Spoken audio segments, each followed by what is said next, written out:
Hi everyone, let's talk about the books I read in March and April. I actually had already filmed my March reading wrap up, and then when I went to edit, almost the entire video was blurry. I had intended on refilming it and publishing it in April, but April got wild. I went on a trip, and then I went to a conference for librarians. It was like a week long, and then finals started, so I've been finishing up my school. Anyway, it's wild. I'm almost done with school. It's almost done. One more assignment to go. But let's film the books I read in March and April. Instead of doing it in order, I'm actually going to do it by ranking and rating. So I am going to tell you my favorite books that I read all the way down to my least favorite books that I read from the months of March and April. My absolute top tier books that I read this month are these three books. So first we have A Psalm for the Wild Built by Becky Chambers. My friend Sonia actually got this for me and she was spot on. I absolutely adored this. I ripped through this in one night. It was just so sweet and wholesome and hopeful.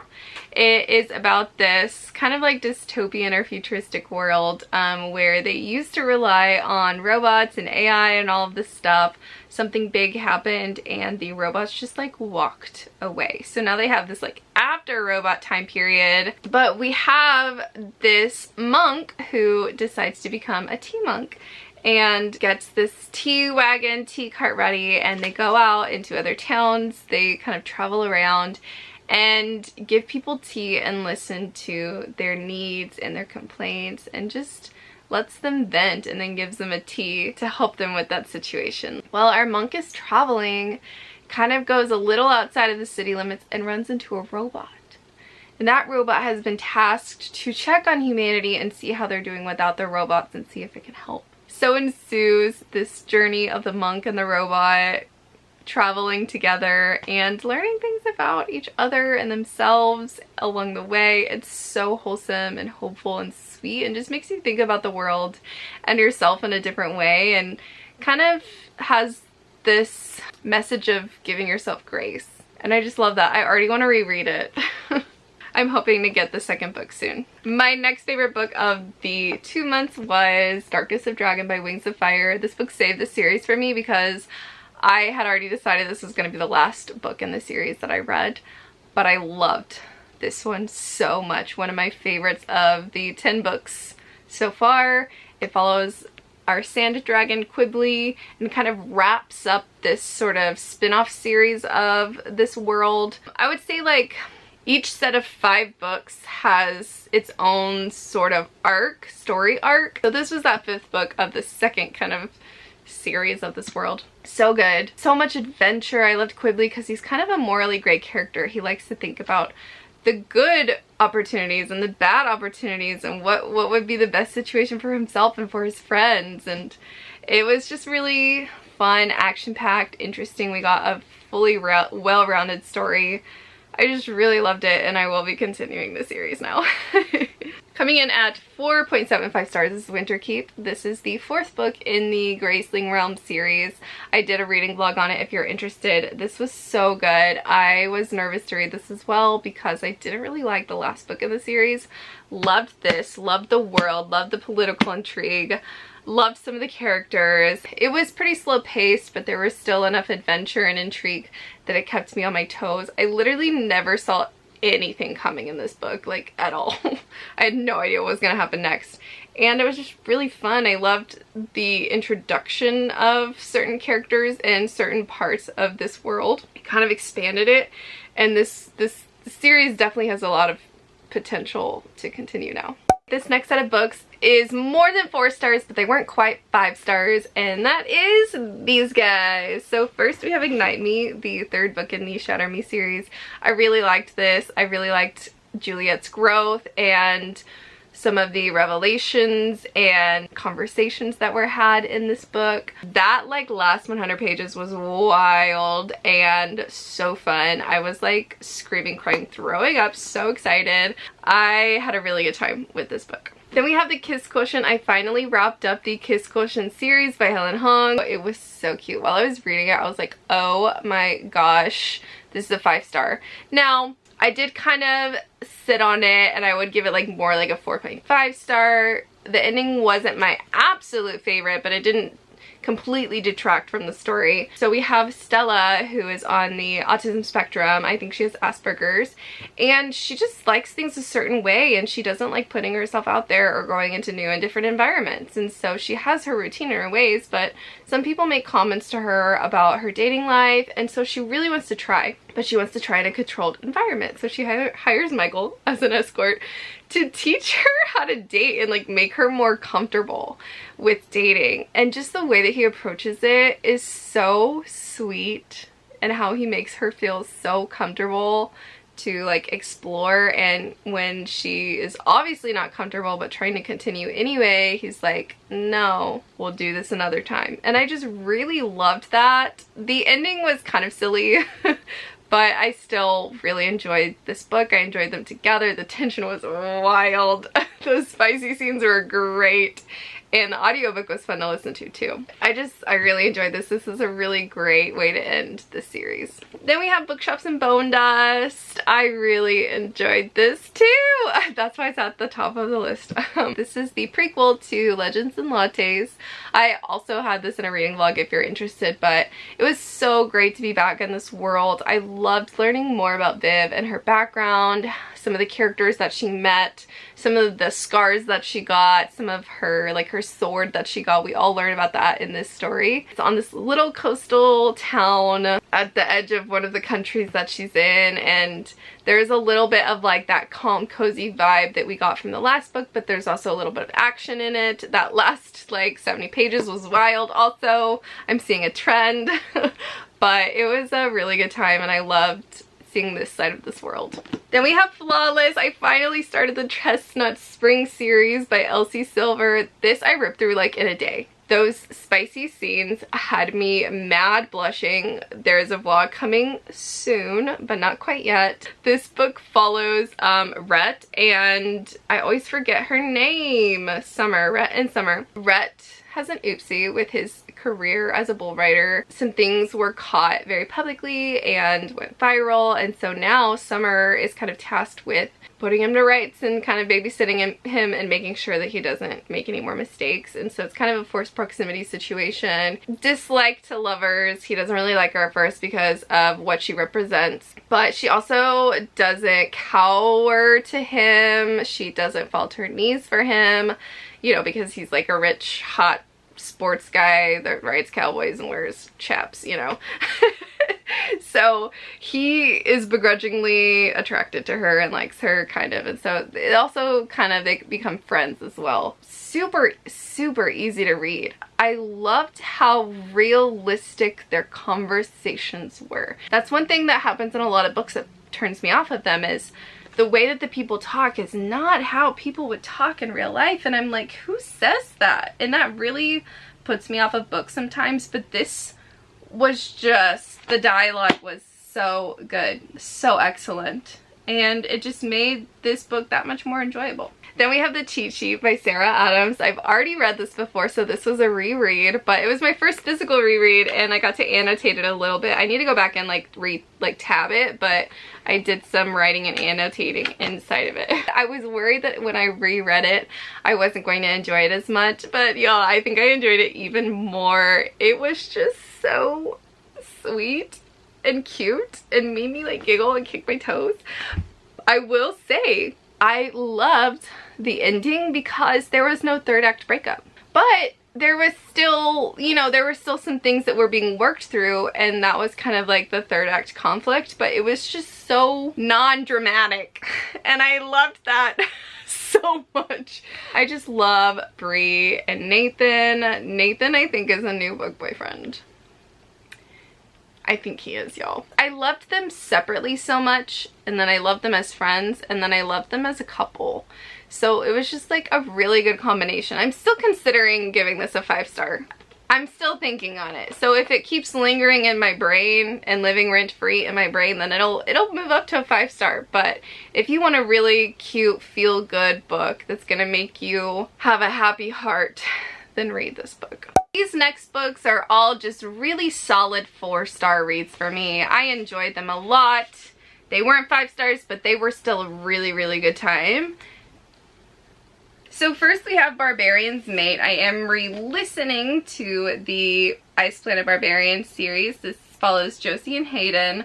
This is like enemies to lovers. They very much misunderstand each other. They both think that the other hates them, and so they hate each other. They don't really talk about it. The hate just continues.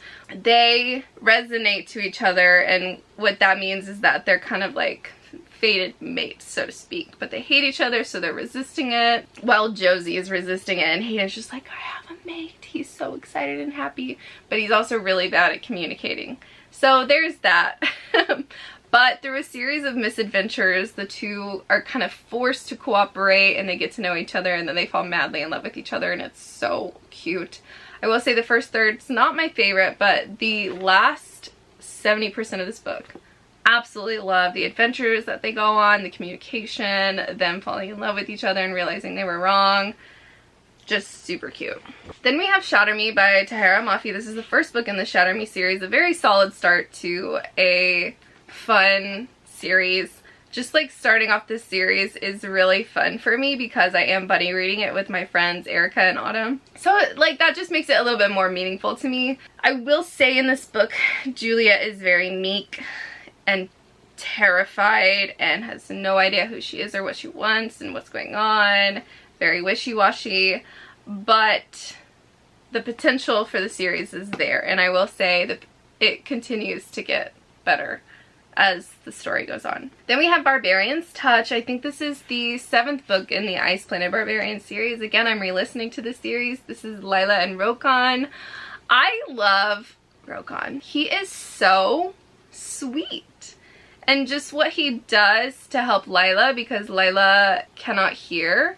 Her cochlear implants were taken out when she was captured by the bad aliens, so she can't hear on this planet, and Rokon goes to like such great lengths to help her and to learn her sign language and everything, and to just like show her that she's not alone. Then we have Love Theoretically. I finally read this. This is going to be talked about more in a reading vlog coming in the near future, so keep an eye out for that. This was fun, just like every Ellie Hazelwood book. It's very quirky and weird and silly sometimes, but it's just a good time.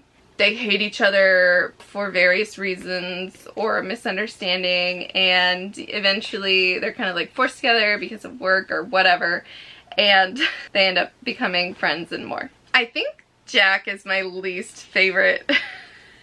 I loved how he was like honesty. That was his thing, was honesty. I loved that aspect, but I felt like, I don't know, they were just my least favorite couple so far. But I loved Elsie.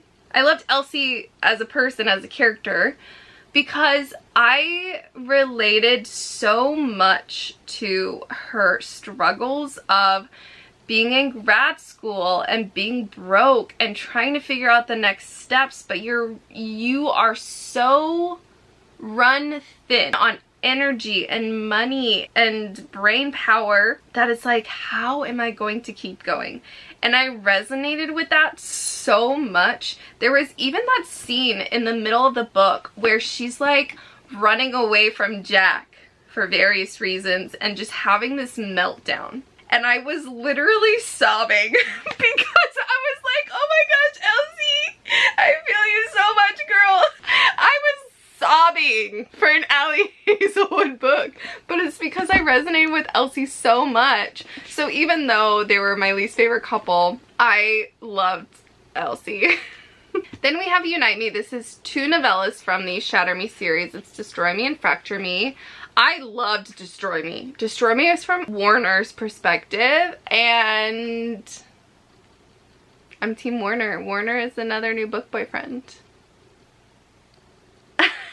So, Destroy Me, 5 stars. Fracture Me was from Adam's perspective, and I'm just not an Adam stan. I don't care about Adam. I really don't like him. So that one wasn't really the funnest. But combined, I give it a 4-star. Then we have Unravel Me, the second book in the Shatter Me series. This was fun. There was a lot of growth from Juliet, a lot of like love triangle action going on, a huge revelation that happened. This was like a wild book, and I had a really good time reading it. Then we have A Merry Little Meet Cute. It's also in this reading vlog if you're interested. This was so fun and cute. It wasn't as spicy as I had anticipated, but I did enjoy the spice, although I didn't feel like there was as much chemistry as I had anticipated coming from Sierra Simone and what I've heard about her books. This was really cute though, because just everything was against these two characters and they still managed to get to a good place by the end of the story, and I just really appreciated that. So we have B, or Bianca Van Honey, who is an adult film star, but who's always wanted to go into acting, but you know, she was kind of shunned and cast aside because she is plus sized, so she went into as an adult film star. Then we have Nolan, who's a former bad boy band member trying to kind of polish his reputation because he needs more jobs, more money to help pay for his mom's medical bills. So they both get cast in this movie, but they are both very pressured to be perfectly polished, family friendly. It's just a little bit difficult based on, you know, who they are, some of the other characters in the story, some of their past, you know, various things are working against them the whole time, and they're trying so hard to resist each other. It was cute. I enjoyed it, and I enjoyed that it wasn't like too Christmassy, you know. Then we have The Chalice of the Gods, which is the 6th Percy Jackson book by Rick Riordan. Super cute, super fun. It's also going to be in a vlog coming out soon. I will say, as the Percy Jackson series continued, I feel like the maturity level increased, as well as, you know, some of the situations that they were in, the way that Percy thought. There was still that humorous side of things, but it definitely matured. This felt like it took a nosedive in maturity. Still fun, still a good time. I really enjoyed being back in this world, and the way that Percy thinks and views the world is just so fun. I will say I missed Camp Half-Blood because this is after Percy and Annabeth's last summer at Camp Half-Blood. But I'm still like having a good time, and we're slated for 2 more books in the series at least. I don't know beyond that, but at least 2 more books in the series. So then we have Cress from the Lunar Chronicles, also in this reading vlog. Maybe I should have talked about them in the vlogs that I did them in. Sorry, maybe I'll do that next time. Let me know if that's what you would prefer. It was pretty fun. There was a lot that happened in this book. We really moved the series forward, but it was just too long for me. It was 550 pages, y'all. I don't think it needed to be that long, but we will see. I am continuing this series. I am currently in the middle of winter right now, so I'll let you know if all of those little details end up coming to fruition or a conclusion in the next book. We also have a few books that I do not physically own. So for example, The Exception to the Rule is the final book that I had left to read in the Improbably Meet Cute series by Christina Lauren, and it was so sweet. It was really sweet. I really enjoyed it, and I love how it wrapped up. I will say I listened to a lot of it on audiobook, and I don't recommend listening to it on an audiobook because it is emails, and it like says the date and the time and this and that before each email, and it kind of takes you out of it. So if you can read it physically or like digitally, it does keep you in the zone of the story much more than audio. It's about this boy who accidentally emails a girl in his high school thinking it's a professor because of the way that the email system works with the initials. They start this kind of back and forth of saying Happy Valentine's Day every year, and so the Happy Valentine's Day goes on for like 10 years, and throughout this time they kind of develop a friendship. I don't want to say too much more, but at some point they do serendipitously meet, and I will leave it at that. I forgot to talk about Heartstopper Volume 5 by Alice Oseman. This was really sweet. I was so glad to be back in the world. It focused on Charlie and Nick's relationship, especially like exploring more of the facets to their relationship that they hadn't previously explored. It also talks about college and doing what you think you should do versus exploring what you really want to do for college and how that might affect things. So I really appreciated that because that was really realistic, and I think a lot of kids can relate to that. This wasn't as serious as some of the other books, and it wasn't quite as like heart fluttering as some of the other books, even though it was, but like not as much. So that's why I gave it a 4-star. The next few books I read, I would rate them probably at a 3.75. They did what I needed them to do. They served my purpose that I wanted. I had a good time. The Fake Mate by Lana Ferguson, I literally started reading this as an incentive to study. If you're new here, I'm in grad school for library and information science, and this has been the worst semester yet. These classes, no thank you. So I study for like an hour, and then I read a few chapters of a book, and then I study, and then I read a few chapters, and then I study. So I did this all day.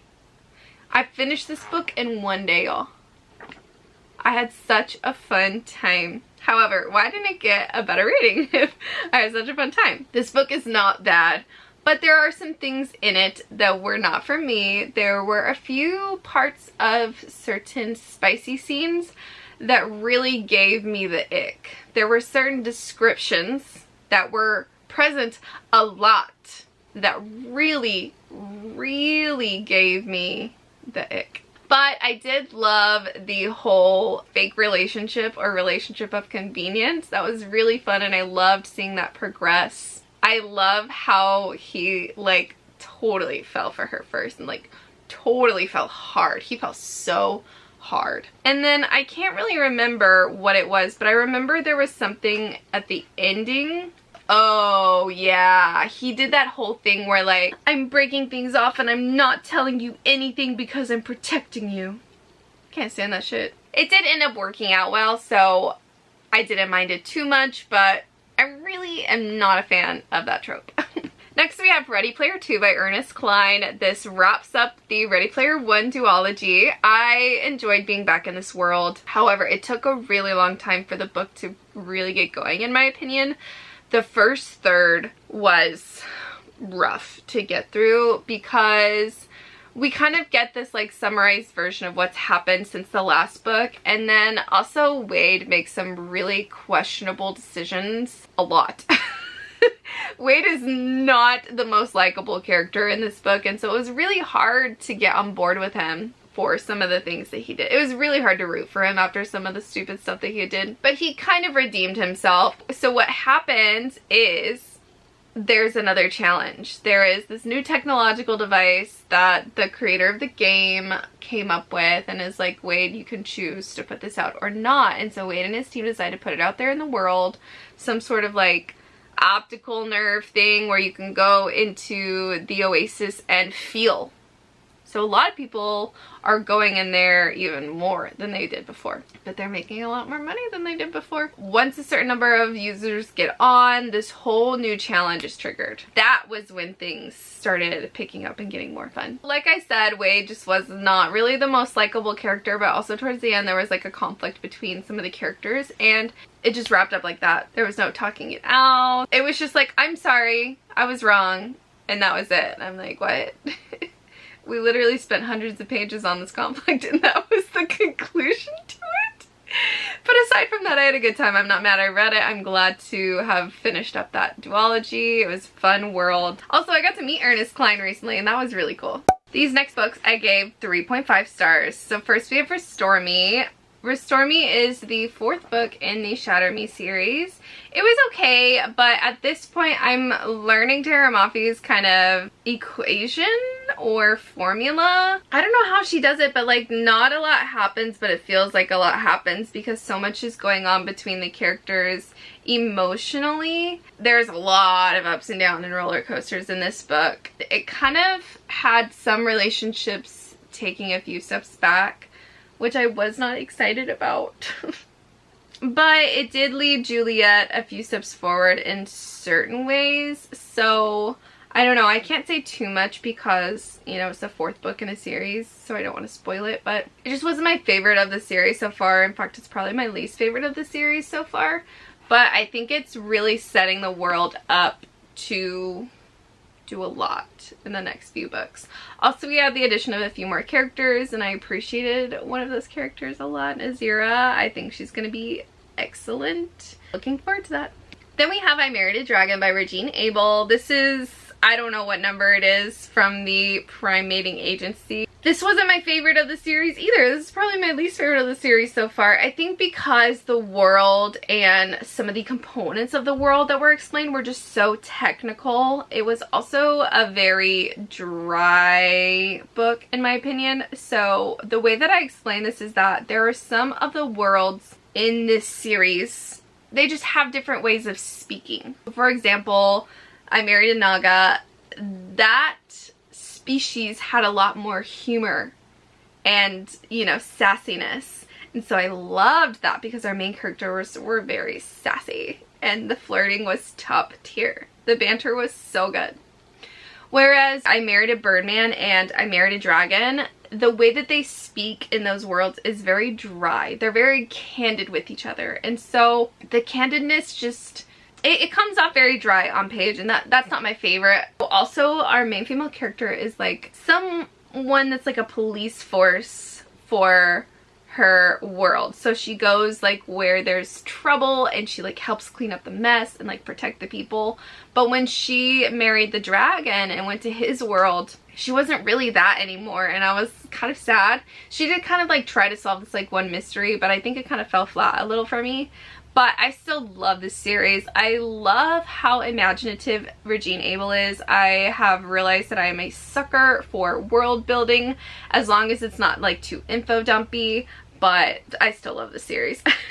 Next we have the Honeymoon Crashers, which I gave a 3.5 star. This was fun. It was the continuation of the Unhoneymooners by Christina Lauren. However, it was only in audio format, and it was that dramatized version or something like that. So there were some conversations where they were just talking back and forth and there was some background noise sometimes. I know this is an unpopular opinion, but I do not like it. I know so many people say they like the dramatized versions better, but I don't. It really takes me out of it. I love those tags that say he's running his hands through his hair, or his throat bobbed with nerves, or whatever, because that shows me how they're feeling. But when they're just talking back and forth, it didn't give enough. It didn't give enough for me. But it was still fun, and once I got used to that style, like it got like a little bit better for me. But that beginning, man, I was not having a good time, simply because of the format that it was told in. But this follows, gosh, I forget her name, but it follows our main female character, who is the sister of the main female character from Unhoneymooners. We find out that her sister Olive wants to elope in Hawaii, but her sister is like convinced that she doesn't want to, that she's just doing that because her wedding was an absolute disaster and she doesn't want her to feel bad about it. So she convinces the whole family to go. And so they're there, and Ethan is the groom in this situation, and he is like, here, I'm going to send my best friend from childhood to help you plan this wedding because he's familiar with Hawaii. The two team up, and she doesn't want his help at all. He's a goon. It's very grumpy sunshine, but he's a sunshine and she's a grump. The next few books I gave 3 stars. So first we have No One Is Talking About This. I read this because of Jack Edwards. I heard him talking about it, and I now understand what he meant when he explained this book. The first half of this book is so bizarre. It is absolutely satirical, bizarre bullcrap. In my opinion, this is social commentary on the internet and handheld smartphones that allow us to have the internet in our palm. It allows us to have the world in our palm, and they call that the portal. We're talking about scrolling, how everything on the portal is true, how everything on the portal is false. all of the trolls, all of the weird bullshit that people think is okay to put on the internet, and the reactions to that. And it was just, I had no idea what was going on. I was holding on for dear life. Then I picked up the audiobook, and God bless that narrator. She did an amazing job with this book. I highly recommend the audio over this, in my opinion. She did so good at bringing this to life and bringing the intentions of what was written into life. Then halfway through the book, the tone of the book totally changes. We find out something happens to a family member. Our main female character is there with her, going through that, learning about that, and it's just a dark situation. Not much to be done, but she does what she can. Because she steps away from the portal to be in the real world and focus on that tough situation, when that situation is over, she's kind of like, I don't belong here. What is the point? So she really gets that perspective from stepping away from the portal. And we also learn more about that situation. And in my opinion, that's really what this book is about. That situation, that syndrome that occurs to one of her family members is what no one is talking about. Like I mentioned, that first half of the book, I was holding on for dear life. I was so close to not finishing this book, and then I just pushed through it thanks to that audiobook.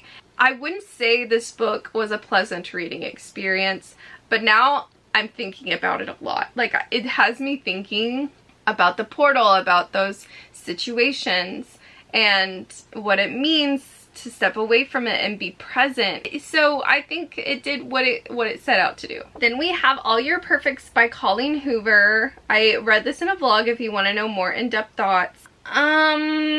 Not my favorite. It had a lot of miscommunication or just lack of communication involved in it. It was just really melancholic, kind of dense, which I think would really resonate with a lot of people. So I just really don't think this story was for me. I appreciated the ending though. I really did appreciate the ending, but there were also some tropes in here that I am just not a huge fan of. So really the fact that I'm giving this a 3-star instead of less is saying something, in my opinion. Next we have Expiration Dates by Rebecca Searle or Surly. This was cute and sweet, and I'm still kind of deciding on my rating if it's a 3 or like a 3.5 star. I really enjoyed the beginning, got kind of bored in the middle, and then really enjoyed the ending. Like, I really enjoyed the last so many pages. This is a story of a woman who, when she meets a man that is intended to be in her life,